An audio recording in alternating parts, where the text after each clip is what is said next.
Hello friends, Assalamualaikum. I'm in Shraddha. Class के अंदर मैं शिखाबो how to make available turn on your Google Spreadsheet Bangla. অর্থাৎ আজকে আমরা শিখাবো কিভাবে আমরা আমাদের গুগলের যে স্প্রেডশিটটা আছে এই স্প্রেডশিটটা অফলাইনে ইউজ করতে পারি। তাহলে চলো এখন কাজটাকে করার জন্য আমরা আমাদের মিনিমাইজ করার পর আমরা আমাদের গুগল ফর্মুলাটা ওপেন করি। তারপর আমাদের গুগল শিট ওপেন করা আছে। এখন আমরা কাজটা করার জন্য কি করব? এখন আমরা আমাদের কাজটা করার জন্য আমরা আমাদের মেন মেনুতে ক্লিক করার পর তারপর আমরা আমাদের এখান থেকে সেটিং অপশনটা ক্লিক করলাম। তারপর আমরা এই যে এখান থেকে এই অপশনটা অফ করা আছে। এখন আমরা আমাদের কি বলছে, আমরা যদি এই অপশনটা অন করে দিই তাহলে আমরা আমাদের ডকুমেন্ট আমরা ক্রিয়েট করতে পারবো, ওপেন করতে পারবো এবং এডিট করতে পারবো এবং আমাদের সব রিসেন্ট ডকুমেন্ট এবং ফাইলগুলো আমরা অফলাইনে ইউজ করতে পারবো। কিন্তু আমাদের বলছে কি করতে পারবো না, আমাদের রিকমেন্ডেড করছে যেমন কি করতে পারবো আমরা পাবলিক অথবা শেয়ার কম্পিউটার, মানে আমরা পাবলিক করতে পারবো, পাবলিক করে আমরা শেয়ার করতে পারবো না, কারোর কাছে আমাদের ডকুমেন্টে শেয়ার করতে পারবো না, এটাই আর কি সে বলছে। এখন আমাদের যদি অপশনটা আমরা ঠিক মতো দিই, এখন আমরা যদি ওকে দেই, এখন আমরা ওকে দেওয়ার পর এখন আমরা আমাদের দ্বারা এটা আমাদের এখান থেকে লেখা আছে সেটিং আপ অফলাইন। এখন আমরা আমাদের যে কোনো ডকুমেন্টে ক্লিক করলে আমরা অফলাইনে ইউজ করতে পারবো। কিন্তু আবার আমরা আমাদের এখানে যাই, আবার আমরা আমাদের এটা অফ করে দিই, আবার আমরা এটা অফ করে দেই। আমাদের সময় নিচ্ছে অফ হতে, এটা পুরোপুরি অফ হয় না।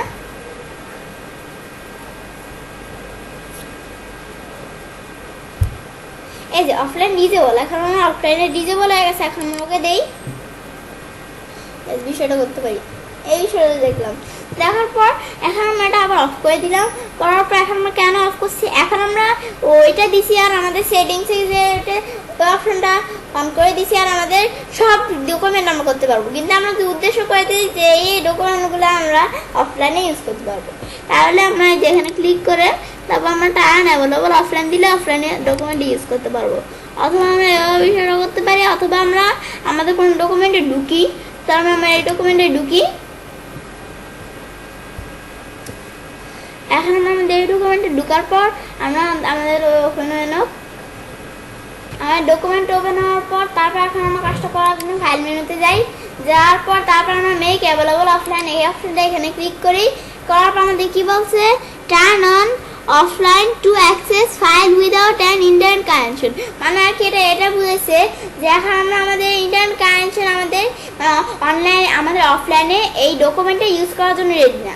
এখন আমরা যদি টার্ন অন দিই তাহলে আমরা আমাদের ডকুমেন্টটা অফলাইনে ইউজ করতে পারবো। এছাড়া আমরা এভাবে বিষয়টা করতে পারি, অথবা আমরা এই যে আমরা সি ডকুমেন্ট স্ট্যাটাসে ক্লিক করি। সি ডকুমেন্ট স্ট্যাটাসে ক্লিক করার পর আমাদের এখানে কি লেখা আছে, this document not ready for offline use, মানে আমাদের অফলাইনে সেম বিষয়টা অফলাইন ইউজ করার জন্য আমার ডকুমেন্ট রেডি না। তারপর আমাদের if you lose an internet connection, আমরা যদি আমাদের কোনোভাবে ইন্টারনেট কানেকশন হারিয়ে ফেলি, you can edit this document, আমরা আমাদের আর ডকুমেন্টে এডিট করতে পারবো না। তারপর to access your document without internet connection, আমরা আমাদের ইন্টারনেট কানেকশন ছাড়া আমাদের ডকুমেন্টটা আমরা কি ইউজ করতে চাই, তাহলে আমরা টার্ন অন অফলাইন, আমরা আমাদের অফলাইনে আমরা টার্ন অন করে আমাদের অফলাইনে টার্ন অন করে দিব। এখন এই টার্ন অন দিয়ে টার্ন অন হয়ে যাবে, টার্ন অন দিই, তারপর ওই সেম অপশনটা এদিকে আসছে। এখন আমরা টার্ন অন দিই, টার্ন অন হয়ে যাবে, আমরা টার্ন অন আবার দিই। এখন আমরা অফলাইন আমাদের ইনেবল ইট মানে কি লেখা আছে, এখন আমরা আমাদের ভালো করে দেখতে পাই না। এখন আমাদের এটার মানে কি, এটা মানে হচ্ছে এখন আমরা আমাদের এখানে একটা রিলোড দিই, বলছে এখানে রিলোড দিতে, একটু রিলোড দিই। তারা আমাদের ডকুমেন্টে ওপেন হতে একটু সময় নিচ্ছে।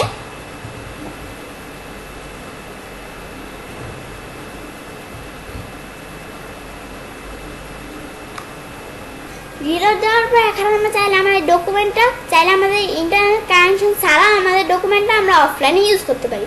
তো এবার আমি তাহলে কাজটা করতে পারি। এবার আমি খুব সহজেই আমাদের যে গুগলে যে স্প্রেডশিটটা আছে এই স্প্রেডশিটটা আমরা অফলাইনে ইউজ করতে পারি। ফ্রেন্ডস, আমার আজকের এই ভিডিওটি যদি তোমাদের ভালো লেগে থাকে তাহলে আমার চ্যানেলটি সাবস্ক্রাইব, লাইক, কমেন্ট এবং সবার সাথে শেয়ার করবে।